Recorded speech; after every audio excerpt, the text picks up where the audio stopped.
Good afternoon. I'm Suzie Williford, and we are so happy to have you joining us today for this special webinar for chapter officers and committee members. The last time I saw most of you in person was at our wonderful chapter officer training at KBIS in January in Las Vegas. I don't think any of us could have imagined the magnitude to which the world has changed in just 4 short months. I hope that you, your families, and your colleagues are all safe and well. It's been a crazy time. The old adage that in crisis lies opportunity is most assuredly being put to the test during COVID-19 pandemic. I think it's safe to say that the uncertainty of this situation is causing quite a bit of stress among all of us, regardless of where you live or whether your state has begun to lift stay-at-home restrictions. I live in Texas. Things are starting to loosen up here, but still, it's uncertain and uncomfortable. But many of us have been through challenging times before, and we've seen that not only the strong and the bold survive, but they thrive by seeing opportunity in these crises. How do we identify these opportunities? And where do we find the strength to uplift our employees, our colleagues, our clients, and even ourselves during an unprecedented time? Not to mention keeping our families happy, healthy, all being together at the same time. It's a lot for everybody. Today, we have 3 very special people with us who will share some tips and strategies and lend some inspiration that we hope will assist you in your own businesses and help you, our chapter leaders, to empower your members in theirs. Our guests today are top thought leaders in our industry and our association, as well as dear friends. They've all been exceptional NKBA volunteers for years, leaders in their local chapters, as well as serving on the national level, leading our board of directors as presidents or chairmen. And it's been my personal pleasure to have served with all of them. So please, let's welcome first, Maria Stapperfenne, CMKBD of Tewksbury Kitchen and Bath in White House Station, New Jersey. Everybody knows Maria. Maria served as our board president in 2015 and is one of my dear friends. Hello, Maria. Hello, Suzie. It's wonderful to be here and see everyone. Thanks. Next, we have John Morgan, who was board president in 2013. He is CEO of Green Forest Cabinetry in Chesapeake, Virginia. He is a proud exhibitor of KBIS for 6 years, and 2 weeks ago, middle of the pandemic, John increased his booth footprint for 2021 by 50% because John sees an opportunity here. So here's to you, John. Congratulations. And by the way, for those that don't know, John ushered in the new governance for our national leadership in 2014. Hi, John. Hey, everyone. Thank you. Honored to be here and can't wait to see everybody at KBIS. And last but not least, my dear friend, Lorenzo Marquez, CEO of Marquette Group in Houston. Lorenzo served as board chairman and was the first 2-term board chairman in decades. He was our chairman in 2017, he was our chairman in 2018, and he still currently serves on our board of directors. Welcome, Lorenzo. Hi, everybody. Thanks for having me. Great to see you. Thanks to all of you for making the time to share some wisdom from 3 different perspectives. Of course, Maria's perspective is design. John's perspective is sales, supply, and manufacturing, and Lorenzo's is sales and marketing. Just note that this special webinar is exclusive to our chapter officers and committee members and is eligible for 1/2 CEU credit for our certified members. We'll have some time for questions at the end, so please type those in the Q&A at the bottom of your screen, not in the chat. Also, we've got a lot to cover, so we're going to move kind of quick. We're going to ask the questions of each one of these esteemed past leaders, and if we get a little long-winded, I'm gonna pull rank because I was president first out of this group, and I'm gonna tell us it's time to move on. So let's get started. John, listen, that was kind of fun, wasn't it? That means This webinar, you know we can all talk our ears out. So. I mean, I was like, oh my God, how do we do this in a half hour? John, this webinar grew out of a conversation we recently had, you and I, about opportunities in this current environment and post-COVID era. And you told me that you're super busy and that you have your staff working overtime and hiring more people. I think you even said you did a career day. So that's awesome news, but I think we'd all like to know, how are you doing this? Well, first of all, I want to start with, we're struggling like everybody, and how you have to prepare for this. But I can tell you that I think we've been finding success for 3 reasons. Number 1 is planning. Number 2 is luck, quite frankly. And number 3 is truly about attitude. Number 1, planning. When we left KBIS, we could see what was happening in the rest of the world. And we immediately took the attitude that that's eventually going to come here in some degree. So we started contingency planning up and down the line for everything that could possibly happen. And that included putting cash away early. That included right-sizing our business early so that when the system started shutting down, we weren't making decisions out of despair or out of without a lot of knowledge. We'd already prepared for those. So as everybody was shutting down, we were trying to prepare for what we did 3 weeks after that, or even a month ago, we started thinking post-COVID, how do we take advantage of the opportunities that are going to come there? So part of that was planning. Part of it's luck. I mean, quite frankly, we're lucky to be in an area that was kind of in middle of the road in how we were affected with shutdowns, even though many of our biggest customers were closed and that affected business. But at the end of the day, everybody who's on this webinar is extremely lucky because our businesses are actually focused on a growth area going forward. Our business is making the home, the place everyone is, a place that they want to be. They're not spending money on airlines and cruises and travel and so forth. Their money's dedicated to the very thing that everybody does on this webinar. So I'd say a month to 6 weeks ago, we changed our focus from how do we manage the pandemic times to what do we do to prepare so as we come out, we're making as much as possible. So that was a huge— John, even though, everyone's budgets have been affected through this and they've all been impacted, and from a supplier's perspective, what advice do you have for our chapter officers in maintaining or even growing their businesses or chapter level sponsorships and participation from suppliers? Well, first of all, I could tell you that suppliers, just like every chapter member, their budgets are affected. There are fewer dollars to go around right now until that new business starts coming in. So if I took it 2 different ways, let me first talk about sponsorship. I think as chapter officers, when you come to somebody like me, you need to come to us and give us the value proposition. What do we get as businesses in return for sponsoring? It can't be charity. It can't just be always do good in the community. Right now, there's a limited amount of dollars, and businesses like mine have to decide where those dollars get spent. So you actually have to come almost with a business plan on what the value is. And sometimes the value is goodwill, don't get me wrong.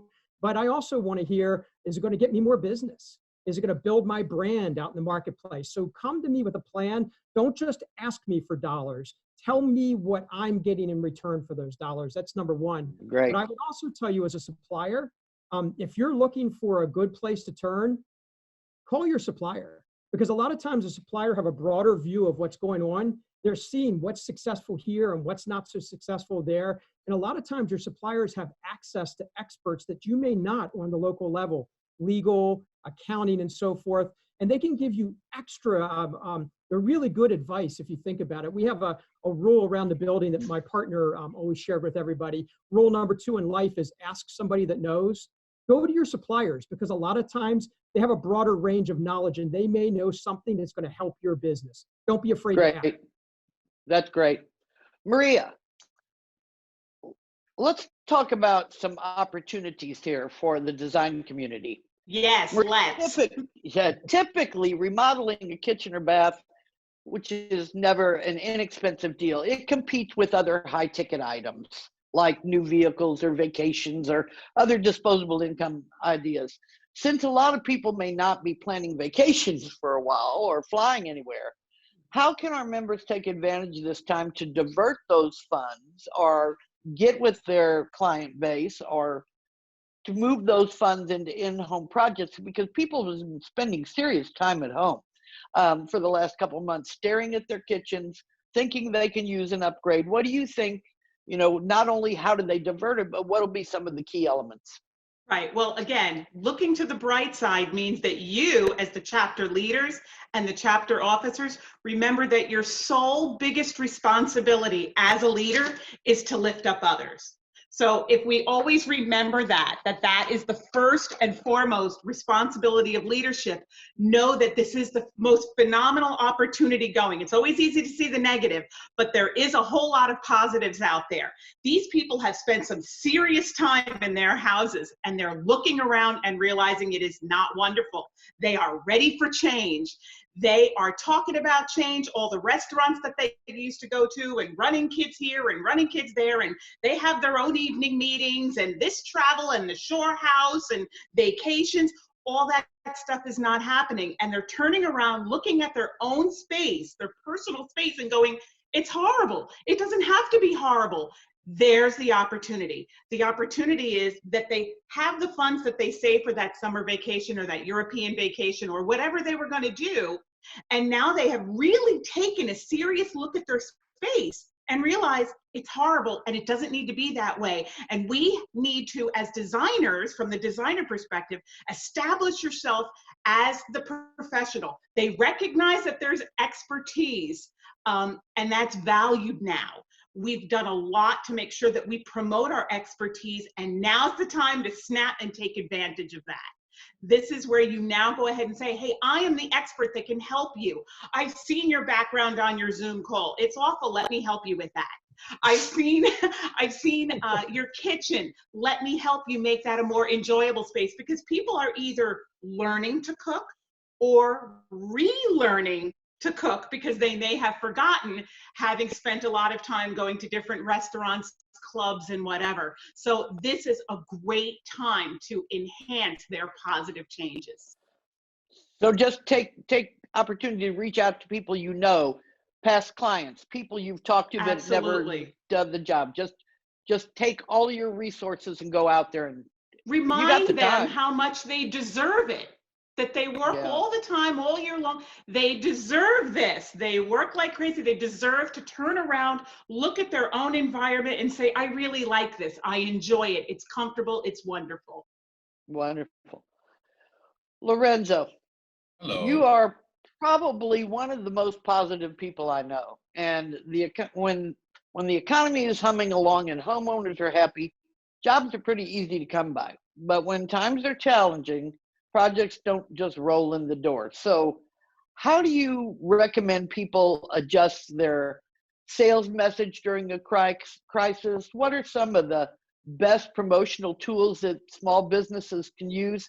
And how can they reevaluate their business strategies to build for the future? Now, that's a lot to ask. I can come back and ask those. Don't believe me. We can go back and forth. And I just want to reiterate on some of the points that John and Maria made. And by the way, they were also a great example of leadership to me in the times that I served as chairman and still as part of the board. So thank you guys for that, as well as you, Susie. But this is essentially about empathizing with people. This is not a sales process anymore. People are looking for empathy. And you need to be able to change the narrative to go from, I offer a $3.99 special on installation of hardwood floors, or my design fee is this and much, to essentially create a connection. John talked about that. As a supplier, he wants people to come back with value proposition that relates to how he's going to benefit his business. Maria talked about how she can work with her clients to ensure that she's capitalizing on her certification and her background and all the projects that she's done. So this is the time to focus on creating an emotional connection with your audience based on empathy, because everybody is looking for a connection. How many people do we have on this call? How many Zoom meetings have you guys done lately? Because we're looking to get out of our own little world, out of our element, and looking for that extra connection. So anything that any company, regardless of certification, regardless of what side of the industry, regardless of retailer, manufacturer, distributor, designer, whichever field you're in, make sure that you're creating a connection with your audience. They're looking for you and they need a distraction.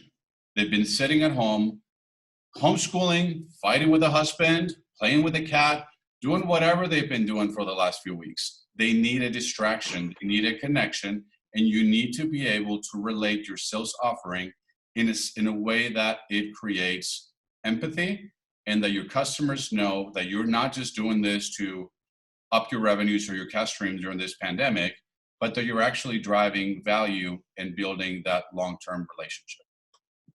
That's true. I think another thing is, we have these chapters, the 70 of them throughout the United States. And I can remember during one of the many downturns that I've been through, that if it wouldn't have been through my chapter, I'm not sure how I would have got through it, because we would network, and now we can do this even virtually by Zoom. Who's got a big project that one of the suppliers can be a part of, or that you can get this is a great time to support those people that have been supporting our chapters, or that have been having you to their showrooms, or if you're selling, you have a house, you need a designer, call one of the people that you've been working with in the association, because that's why we do this. Correct. It's important. John, this kind of makes me think of you. You've been in business through back-to-back recessions in the 90s, the tough times after 9/11, the Great Recession of 2007 through 9 that really didn't end until 12. What is it you feel that sets a company apart in a time of crisis? Because Lord knows you've been through enough of them. Well, first of all, I feel old after you just went through that litany of things I've been through. Not as old as me. But it's interesting you say that. You and I talked the other day. I have a very young group of people that work with me. In the building I'm in right now, we have 55, 60 people here and so forth, and everybody's younger than me. Most of them are probably half my age. And when this started happening, I told them, I said, hey, I want you all to learn from this. I said, it'll go by and we'll be successful. You have to have that attitude. I said, in my career, I've been through the recessions, and nothing was ever going to be the same again. Well, guess what? Our business made more money than ever in the 90s. Then I went to 9/11 and the world was coming to an end. And guess what? We made more money than ever in the 2000s. And then the Great Recession hit. And Suzie, I learned so much from you because I was serving with you when that happened. And we were worried about KBIS. We were worried about the association. We were worried about everything. I remember going to the Las Vegas chapter and being a very small group there. And almost everybody there was looking for work at that point, and how tough that was. But you know what? It's been a phenomenal group of freaking years for us. And we've been making more money than ever. Matter of fact, KBIS is bigger than ever. So what I tell our people here is this is the first learning experience for them. And they're going to go through things like this in their career. Hopefully not as many as I have, but every 12 years, every 15 years, something like that's going to happen. And just know there's winners and there's whiners. There's people that whine about it and complain about it and console each other all the time. And then there's people just say, this is reality. What do I do with this reality? And how do I move forward to be successful again? Because if you're smart and you're driven and you have the right attitude, this will be behind you and you're going to be more successful than ever. And this time I think is even better, because truly, this is the one time in my entire career where people really are so laser focused on the products that we offer and making their homes a better place to live. Great. I got one more question for Lorenzo and Maria pretty quick, and then we've got a couple of questions from the officers. So I want to kind of buzz through this. Lorenzo, you survived the disaster of Hurricane Harvey a few years ago. A real disaster. You lost your home, you lost all your belongings. And there are some of our officers that are going to do fine through this. There are some of our volunteers that are going to have a very, very hard time. Do you have any tip for coping with disaster? I could write a book, and eventually I will. First of all, I never thought that I would go through it again 2.5 years later. And I have to tell you that when a disaster comes, it's all about maintaining status quo, depending on what your life is at and depending on what life is asking of you. When Hurricane Harvey hit, I was chairman of the association. I had 6 months into my business. I had 12 employees. I had my 5th kid was 3 months old. The circumstances were very different than they are today. However, I try to maintain as much status quo without feeling deserving of anything that was owed to me or that I deserved. I think that what happened during that time was people were coming forward because I had always been there for people. So it was almost like reaping the benefits of my career as well as my trajectory as a person. And it's no different these days.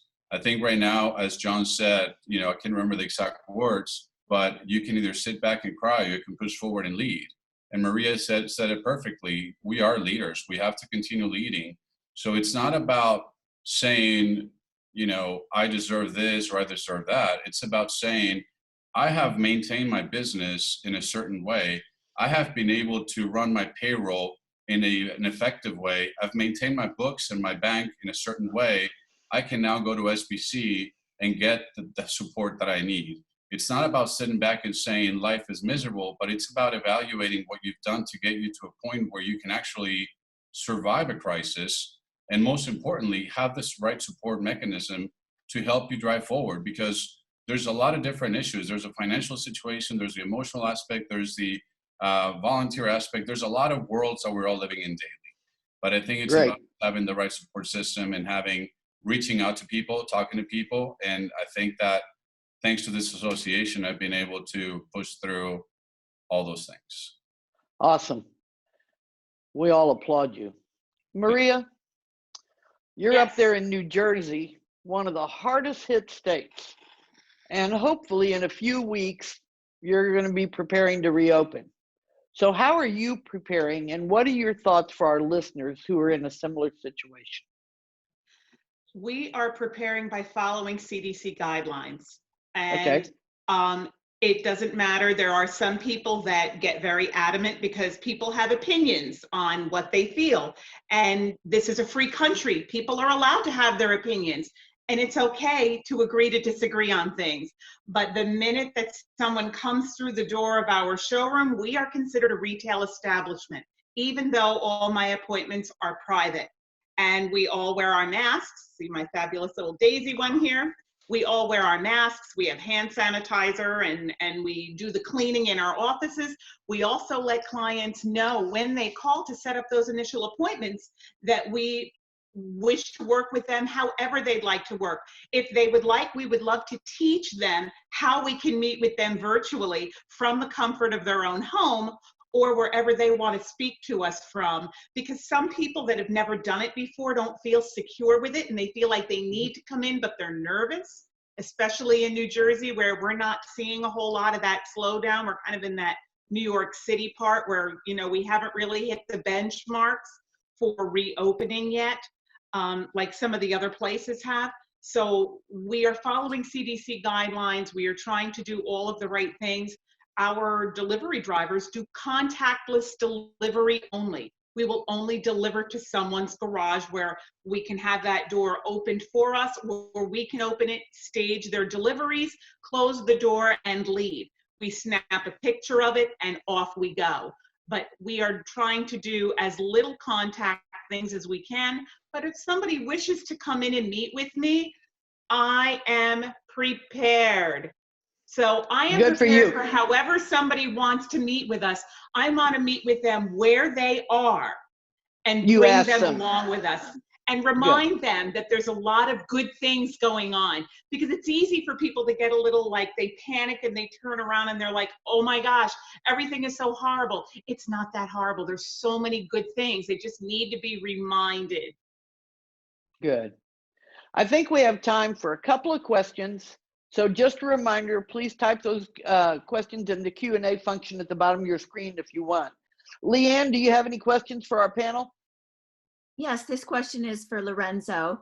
We are a struggling chapter. How do we look for sponsorships during this time? My answer would be, what are you doing with the chapter? What are you doing differently? How are you changing the messaging and the offering for the members? And what are the sponsors getting out of it in return? We come from an era of, and pardon me if this offends anybody, but low-hanging fruit, where everybody needs to be there, everybody needs to support, everybody needs to pay their tax. And right now we all in business, and you would also do this in your own business, we all need to understand what the value proposition is, communicate that 10 times fold, and change the narrative and change the message one client, one sponsor at a time. This is not a time to throw a blanket and say, I need $500 for the golf tournament. Who's going to the golf tournament? This is the time to change. And hear this, if you get anything out of this, change the narrative, one vendor, one client at a time. This is not the time for a blanket statement. So find out your value proposition first and go after people that are in need of what you're offering. I actually think it's one of the best times to find a sponsor because they need to connect with you as much as you need to connect with them. Leanne, you got another question? We do. This question is for John. John, how do you personally stay motivated as a leader and keep your staff motivated when things, like the news, may seem dismal? Great question. Well, I tell you, my team would tell me I get in here around 6 o'clock every morning, and when they start showing up about 7:15, I have really loud, obnoxious music blaring and shaking all the windows in here. So I actually motivate myself every morning because when I get up in the morning, sometimes I don't feel so motivated, but the music motivates me. But I have to tell you that with the team, we don't look at problems. We look at everything as an adventure. We've had a lot of adventures over the last couple of years that other people would think are major problems, but we actually look at things and I think as a group have the attitude is, this is an adventure. Isn't this going to be cool afterwards when we can tell the story of how we overcame the pandemic or global trade issues, or Suzie and I back in the day when we were trying to, revitalize KBIS and so forth. Those are awesome stories. And I think we're motivated by where we're going. So we're always focused on where we're going, and we try not to be confused or distracted by everything that's going around, because it's really easy for everybody to be negative and the world to be negative. But I know at the end of the day that if we're all focused together, helping each other get to the end, that we're going to be the winners. So it's truly, truly for us, it's an adventure. That's how we look at it every day. Fantastic. Okay, Suzie, I have a question for you. Does the NKBA have any communications with NAHB during this pandemic? What are you seeing or hearing regarding projections for new home starts throughout 2020? I talk to NAHB almost weekly, if not every other week.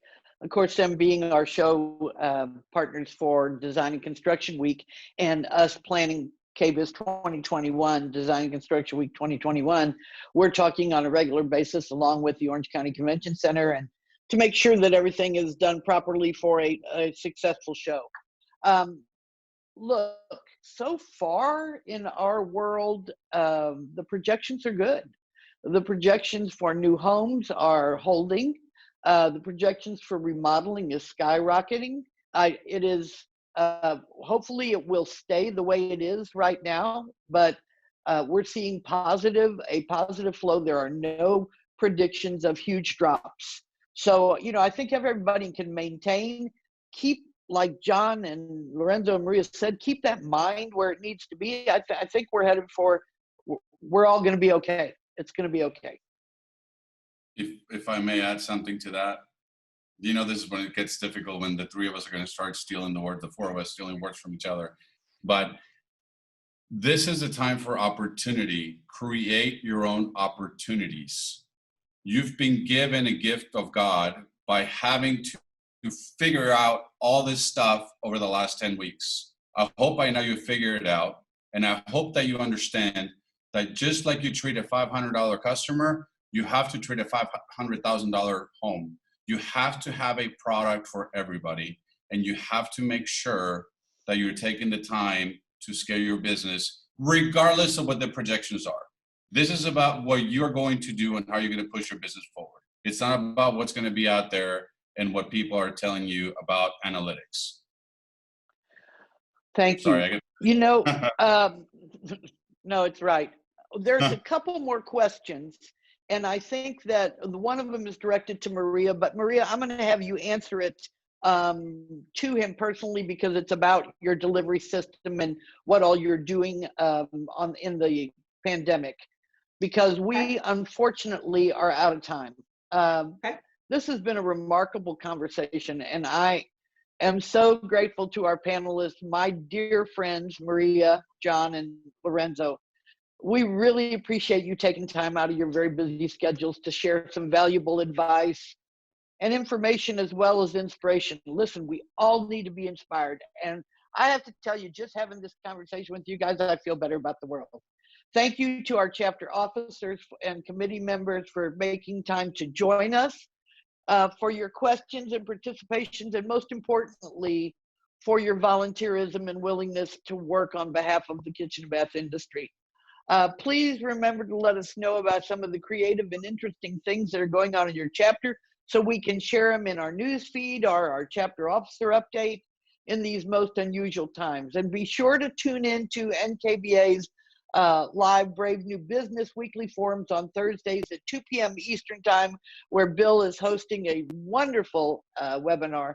As always, the NKBA is here for you, and we wish you the best as you all navigate this current crisis and hopefully get back to business that we all love so very soon. Thank you. Have a great Memorial Day weekend. Before you cut me out, thank you, Suzie, and the NKBA team for putting this together, for bringing us all together. Flying Camel, you're amazing. Thanks for continuing the social positive message going, putting this together. But Suzie, we all thank you. You're welcome. For everything. We love you, Suzie. So, Thanks, guys. you. Thank you. Bye.